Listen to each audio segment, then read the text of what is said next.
from India is Padmanabh Gopinath. What do you think prejudice is, Gopi? I think prejudice is willful ignorance. It is dictated only by emotion, and the fear and suspicion it creates has caused more bloodshed than anything else I can think of. And of all great people, I always seem to think that they're English, and aren't I lucky to be an English person because it's so nice? Well, that's extremely interesting because I've noticed that most Englishmen think that history began with the signing of the Magna Carta.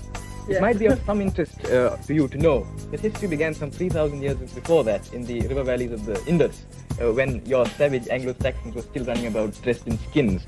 Because I would say that India was friendly towards Britain. I should say so, and that is the credit which lies entirely with us and not with you.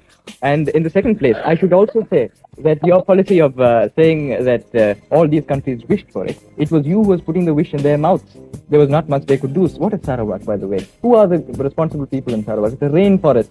Anyway, the British come there and say, after all, Sarawak wants nothing. The rainforest never speaks anyway. And then you get your, you give them a democratic way of life in due course of time. You are not giving those people a democratic way of life because you feel they ought to give it. This is just a camouflage retreat from a position you know is no longer tenable. Sarah, the amount of wealth you took out of India, that is nothing compared to what you did for us. You took tremendous amount of wealth. You built up the whole British kingdom from India. But what is material wealth? You know what material wealth is. I wonder. Do you realize that without material wealth, your great empire would not have lasted a single moment? And do you also realize that it was because of our wealth, with our crops, our cotton, our jute, which has helped to make you a great empire? And in return for this, you offer us a vaguely nebulous democratic way of life, which you would have come to anyway. In my country, I think we had the ideals of democracy long before they were ever thought of in your little island.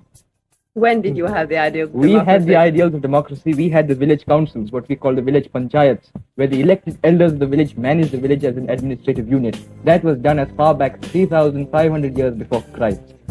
Oh, I think Yes, you do, yes.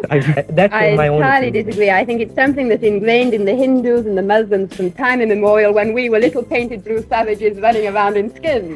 Well, let me tell you, by the time when your little blue painted savages running around in skins, as you most aptly put it, the Muslims did not exist. They came in very much later.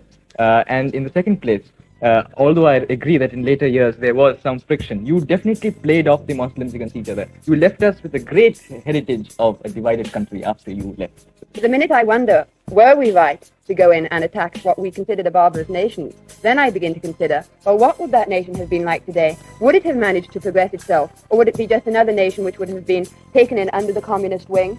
I wouldn't know exactly as to that, but I'm sure that democracy could have evolved on its own. It's not necessary, it was not injected by you into our veins. We did not require that injection.